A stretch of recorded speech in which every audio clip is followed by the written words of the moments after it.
The first time she laughed, it felt like a small stone. The second time it landed like a brick. "Gross," she said, folding her arms and tilting her head as if I were a misread line in a play. It was the kind of laugh that lives in families, comfortable, cruel, assumed. My name is Claire, and for most of my life, I learned to wear my scars like a secret shawl. Wrapped tight, hidden from casual eyes, explained away with jokes. We were at the beach that day, sunlight turning the water into shards of glass. People scattered like interrupted stories. My sister, Jenna, was sitting on a towel with friends, the kind who always seemed to have a story worth retelling. I took off my cover-up because the heat made the scars itch, and because for once I didn't want to be small about my body. She looked up, squinted, and the sound fell into me. "What is that?" she asked, louder than needed. "You, Claire?" "Those are nasty." It didn't sting right away.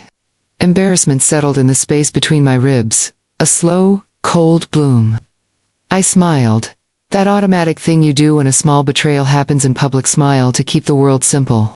But there was something else flickering in Jenna's eyes, a tiny flame I had never seen before, contempt disguised as concern. It was a look I thought only strangers could give me.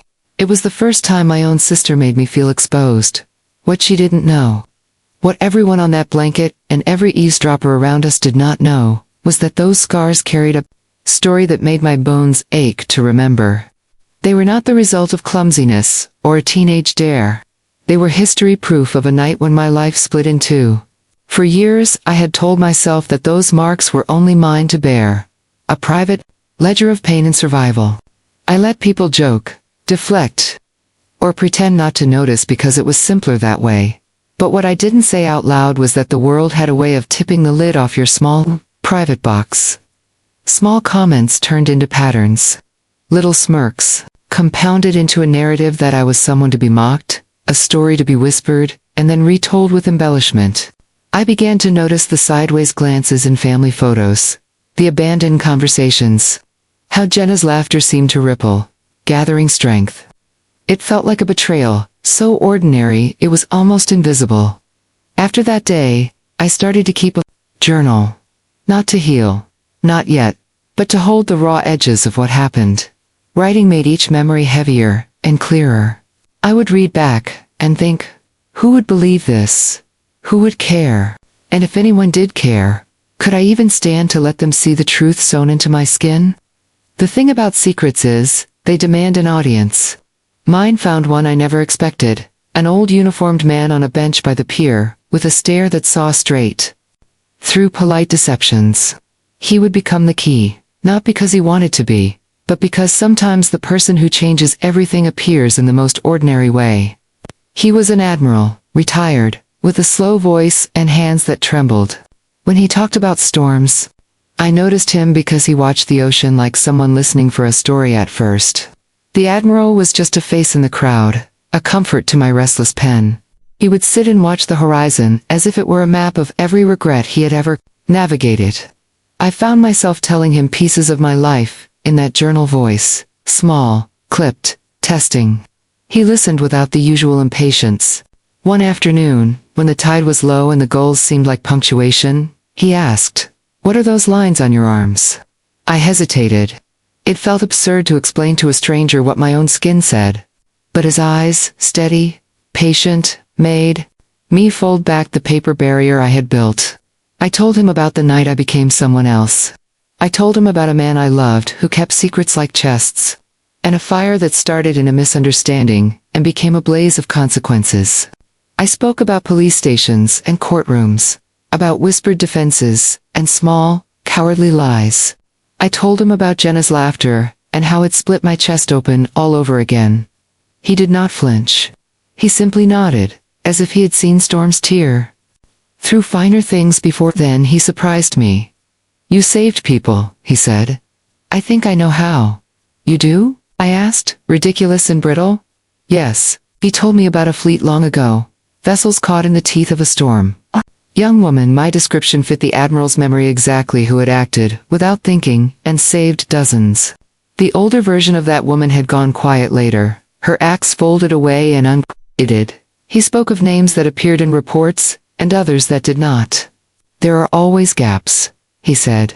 People who do the hard, invisible work don't always get their names in the papers. Hearing it was like someone lifting a weight off my chest. To be recognized for what I had done, not for how I looked, felt like air after a long time underwater. The Admiral had seen something that Jenna and others had not. The truth of my courage, hidden under the same skin they mocked, he offered. To show me proof. It was absurd. It was everything. We traced old logs, letters, and naval reports. Each document added color to the portrait. He sketched a portrait of a woman who had stepped into danger to steady others, who had been labeled carelessly afterward. It turned out my actions had been recorded somewhere in the bureaucracy of medals and memos, but the language had been softened and mised to names, erased, deeds flattened into footnotes. Someone had tidied the narrative so no one would feel uncomfortable. The truth was buried in paperwork like a fossil. When I confronted Jenna with this evidence, she didn't look surprised. She looked irritated, like I had brought a mess into her carefully arranged life. You always make things into dramas, she said, dismissive. You're looking for attention, Claire. Those words landed harder than her laugh had at the beach because now they felt deliberate, chosen. I realized then that her mockery was not about the scars. It was about control. To laugh meant she could keep the place she'd claimed in the family story. The battle that followed was not explosive.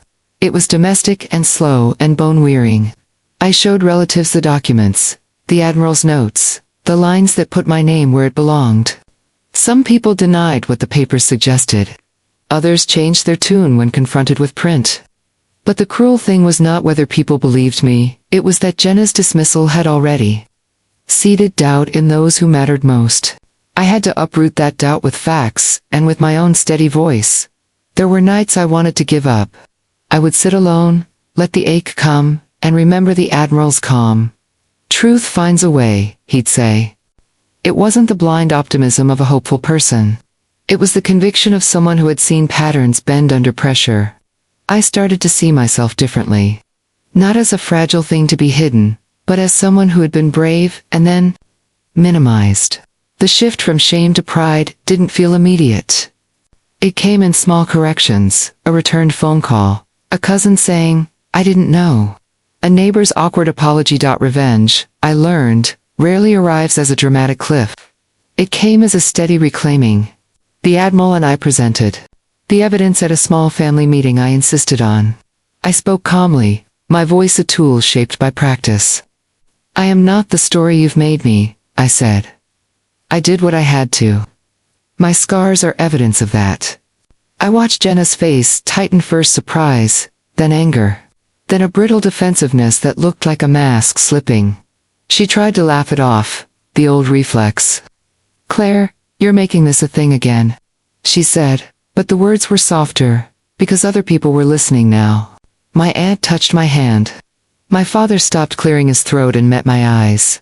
It was not that everyone turned into an ally instantly. It was that truth, when offered plainly and repeatedly, has a way of reshaping the room. The real turning moment came when the Admiral read an excerpt from a report, a passage that named actions. Not as anonymous heroics, but with the clarity that my life deserved. It was like someone had replaced a blurred photograph with a high-definition portrait. Faces changed. Jenna's laughter fell away, replaced by a silence that felt like unraveling. She left the room soon after. Not dramatically, but quietly. Like someone conceding a small defeat. I am not here to relish her discomfort. I did not want to crush her. What I wanted was to be acknowledged, to stop being the punchline in a family joke. Justice, in this case, was the restoration of my story to its rightful shape. After the meeting, apologies came in fits and starts. Some were awkward, some heartfelt, and some were never given at all. I learned to accept partial victories. Today, my scars still map my arms. They are not prettier for the recognition. They are just honest. I swim in the ocean without a cover-up sometimes, because the water has no patience for pretense. Jenna and I live in parallel now, linked by blood, but separated by the space her choices created. I don't cling to anger. I cling to the knowledge That I stood up and presented my truth. If there's a moral here, it is twofold. First, people will try to write your story for you, but you have the right to read it aloud.